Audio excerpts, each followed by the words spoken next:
Boom! Alright, guys. Hey, back again. And I just took a short breather here. And now we are still on day 3, and we are going to smash up the third node here. It's the deadly Nick Fury node. And just hoping, I'm not sure if I'm going to be able to do this one in one shot like I did with the previous mission. But what I'm hoping for is that we can take out Nick Fury first. So I'm going to try to make sure. I'm gonna see if I can take out his buffs, because again, when he activates his second ability, he's gonna basically pass all his passives on to everybody else, and that's gonna get really annoying. And then he's also gonna provide some heals and some buffs as well, defense up, if I recall correctly. Yeah. So again, we're trying to remove as much buffs as we can here, and yeah, and just focusing pretty much all my attacks on Nick Fury at this moment in time. We are very fortunate that there is no shield security, so that would make things even more annoying. Just because with 50% health drops, they would just basically activate. They would basically activate his taunt. And I'm currently working on Mind Shield security too right now to get him up to T13. He is the tank that I would have preferred to have over Cap, since he would constantly be putting on his taunt when somebody drops below 50%. But it is what it is. I've got him up to 12 right now, and I'm just kind of working on getting the getting my getting my T13 materials. I believe it's the what is it? It's that shield or the hammer or something. For the unique orange material that's required for his T13 hammer tech or something like that, I believe. So we're not doing two shabs. Just keeping an eye on my health here. I'm gonna resurrect, and like I said already, we're just gonna focus our attacks. Mordu's been actually pretty good for this game mode. I wasn't. He was. He was kind of one of those ones I was just collecting materials for, because I wasn't too sure what to do with the what is it? The I think it was like the sorcerer tomes or whatever you want to call them, and yeah, I wasn't 100% sure. But it looks like we are gonna get wiped here. So that's I'm not gonna reset. This looks like it's a good place to stop in time, just because he's gonna knock me out here, and it looks like Nick Fury. Oh, great! So he's activating his buffs as well. So that means for tomorrow we can start fresh. So we'll leave it at that, guys. Okay. And all right, well, so I will attach the next video after, and we're back here. Hey guys, um, that's uh, that's a wrap. All right, guys. Yep. So day number 4 here, and we are gonna attack again here.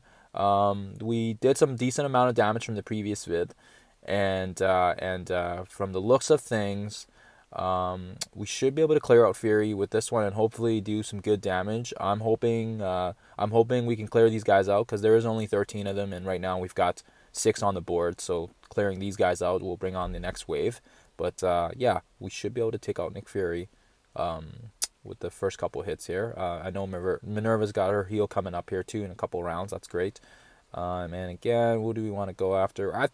I'm gonna say Quake. I want to stun for sure, just because I don't want her AOing her alt on us.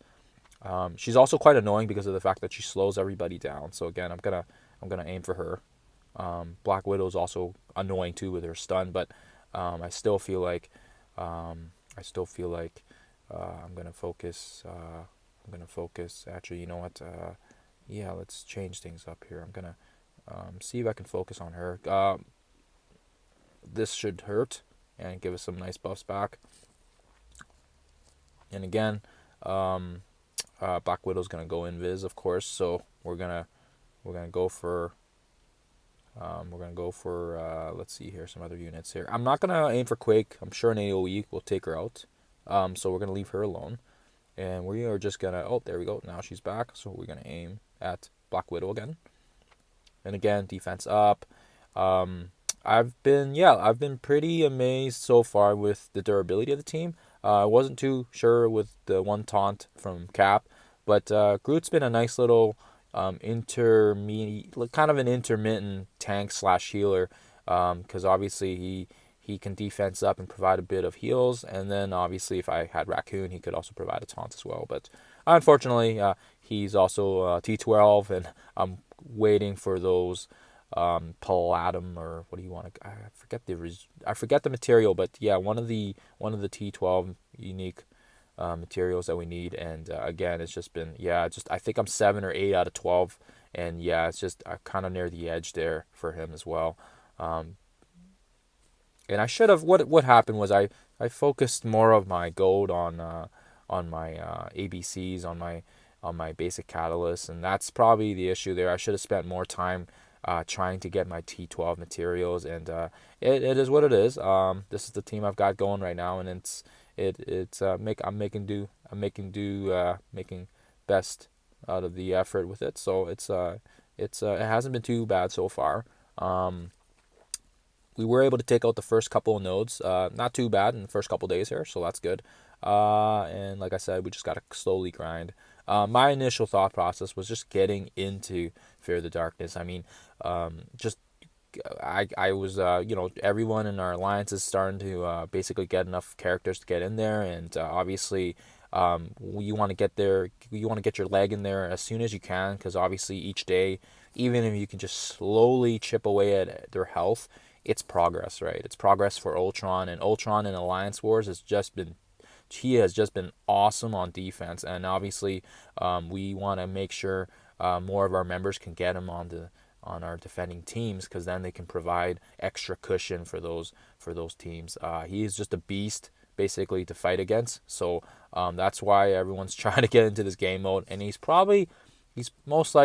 definitely, I would say, probably the single most effective character right now in the game. So definitely, you can slot him into any character teams, and he will make them shine. I believe a lot of my arena shards right now, they've got them slotted in with X-Men teams, and they are just, I don't even attempt to attack those teams, because my goodness, after you deal with Ultron, you've got Phoenix alting, and then you've got Colossus alting, and then it's a bloody mess. But so far so good. We got 7 left here.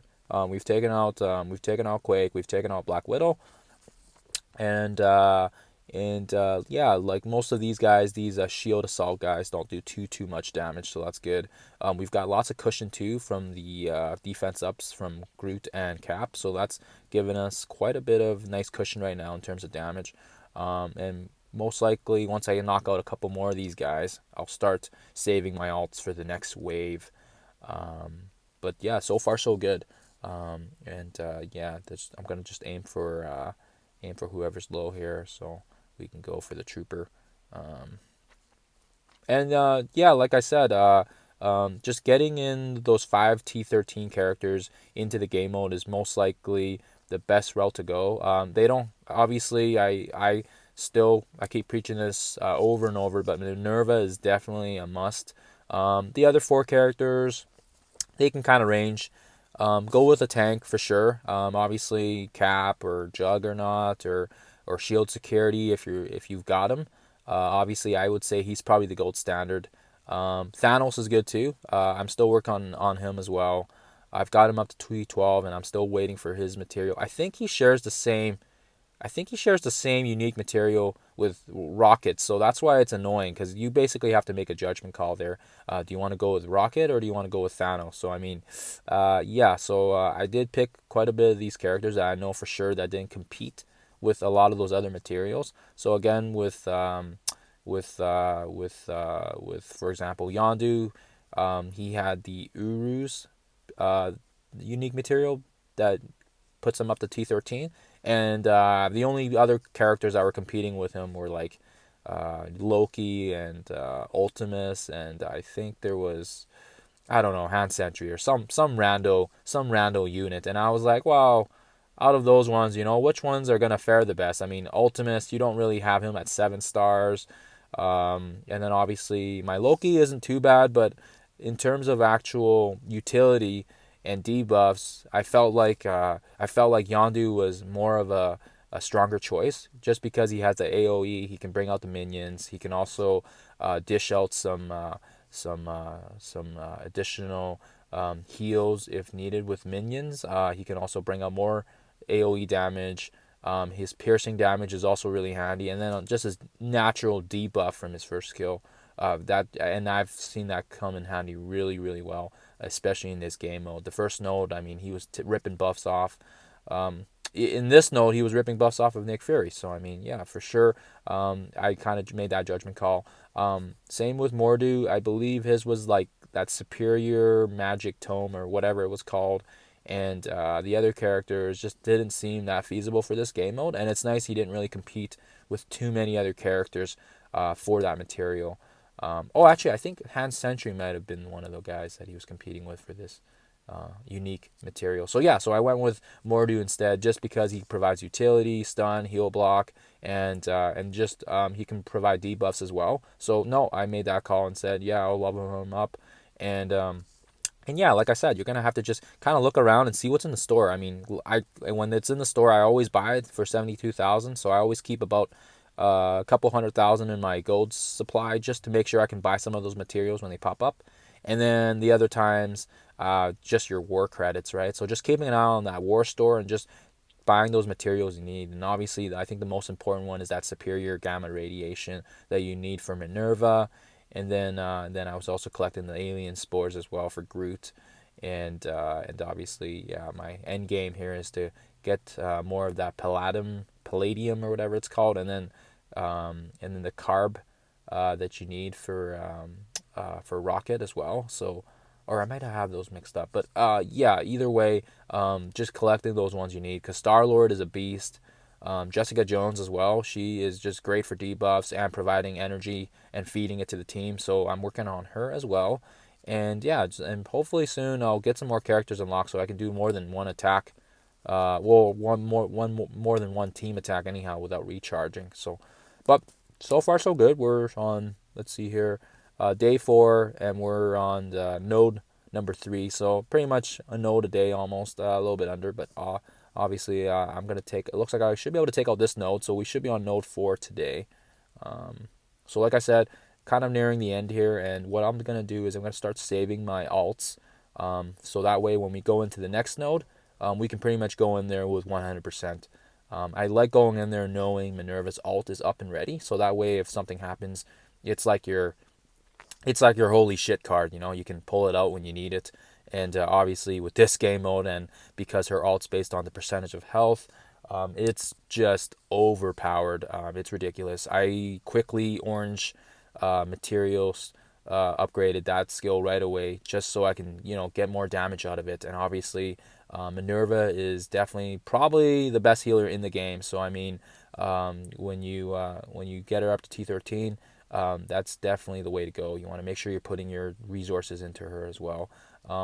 What I'll probably do is I'll probably use more of the orange mats on her second skill too, because with her revive, it's nice because it just brings them back with more health, and that's really handy, especially with this game mode. So like I said, yep, just dealing my initial auto attacks here. And yeah, and the other thing about Yondu, his passive is just so good. He's always ripping off other buffs as well. So like I said, the more you can take from the other team, the better you can kind of deal with it, right? So obviously, if it's a shield team and they got so many buffs going on, it's nice for Yondu as well because he gets heals from those buffs, right? He's stealing the heal or the regeneration or maybe the death proof. Or even the defense ups, right? And that way it helps, kind of makes the minions more squishy. So that's nice. So he's been a really great addition. I wasn't too sure on him, but like I said, there wasn't much competing characters with his material, so that's kind of the route I went. And there you guys have it. Okay, so we just finished node number 3 here. We crushed it. I've been loving the gold, so the 200,000 is definitely nice, especially because gold is always needed. What I'll probably do is I'll probably save a bunch of that so I can use it to buy more mats. But anyhow, I'm going to take a short break here, and we'll start with the next one after. Thanks, guys.